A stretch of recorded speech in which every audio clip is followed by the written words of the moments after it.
На срещата присъстваха представители на асоциация от 40 фирми от Узбекистан, които предлагат трудова заетост зад граница, както и служител на Министерството на външните работи на Узбекистан.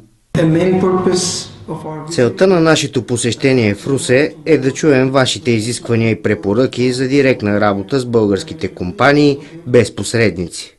Има остра нужда от кадри на всички нива на квалификации във всички сектори, отбеляза изпълнителният директор на Русенската търговско-индустриална камара Милен Добрев.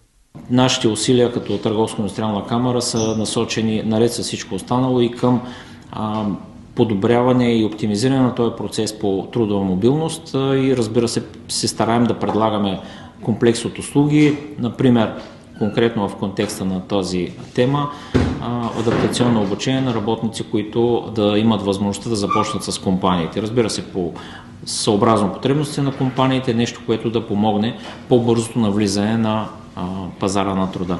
През тази година десетки граждани на Узбекистан са били наети на работа в русински фирми, съобщиха от Бюрото по труда. В Русе от 25-та от началото сме издали 62 разрешителни за пребиваване и работа.